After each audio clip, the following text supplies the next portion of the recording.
ಕಂಕನಾಡಿ ನಗರ police ಠಾಣೆಯಲ್ಲಿ ದಾಖಲಾಗಿದ್ದ ಫೋಕ್ಸೋ ಪ್ರಕರಣದ ಆರೋಪಿ ಸೋನು ಮ್ಯಾಕ್ಲಿನ್ ನೊರೋನಾಗೆ ಮಂಗಳೂರಿನ ಹೆಚ್ಚುವರಿ ಜಿಲ್ಲಾ ಮತ್ತು ಸತ್ರ ನ್ಯಾಯಾಲಯ 20 ವರ್ಷಗಳ ಕಠಿಣ ಕಾರಾಗೃಹ ಶಿಕ್ಷೆ ಹಾಗೂ ವಿವಿಧ ಕಾಲಂಗಳಡಿ ದಂಡವನ್ನು ವಿಧಿಸಿದೆ.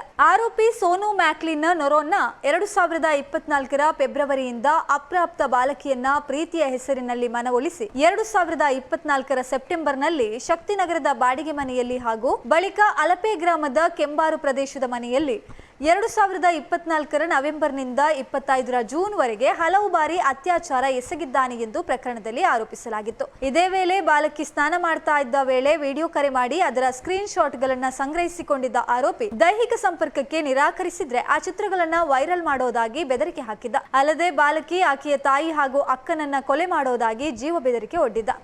ಪ್ರಕರಣದ ತನಿಖೆಯನ್ನ ಆಗಿನ ಕಂಕನಾಡಿ ನಗರ ಪೊಲೀಸ್ ಠಾಣೆಯ ಪೊಲೀಸ್ ನಿರೀಕ್ಷಕರಾಗಿದ್ದ ಟಿ.ಡಿ. ನಾಗರಾಜ್ ಅವರು ನಡೆಸಿ ಅಗತ್ಯ ಸಾಕ್ಷ್ಯಾಧಾರಗಳನ್ನು ಸಂಗ್ರಹಿಸಿ ನ್ಯಾಯಾಲಯಕ್ಕೆ ದೋಷಾರೋಪಣಾ ಪಟ್ಟಿ ಸಲ್ಲಿಸಿದ್ರು. ಸರ್ಕಾರದ ಪರವಾಗಿ ವಿಶೇಷ ಸರ್ಕಾರಿ ಅಭಿಯೋಜಕಿ ಸಹನಾದೇವಿ ವಾದವನ್ನ ಮಂಡಿಸಿದ್ರು. ಪ್ರಕರಣದ ವಿಚಾರಣೆ ನಡೆಸಿದ ಮಾನ್ಯ ಹೆಚ್ಚುವರಿ ಜಿಲ್ಲಾ ಮತ್ತು ಸತ್ರ ನ್ಯಾಯಾಲಯ ನ್ಯಾಯಾಧೀಶ ಮಾನು ಕೆ.ಎಸ್. ಅವರು ಫೋಕ್ಸೋ ಕಾಯ್ದೆಯ ಕಾಲಂ 6 ಹಾಗೂ ಭಾರತೀಯ ನ್ಯಾಯ ಸಂಹಿತೆ ಕಾಲಂ 64ರಲ್ಲಿ 20 ವರ್ಷಗಳ ಕಠಿಣ ಕಾರಾಗೃಹ ಶಿಕ್ಷೆ ಮತ್ತು 50,000 ರೂಪಾಯಿ ದಂಡವನ್ನು ವಿಧಿಸಿದೆ.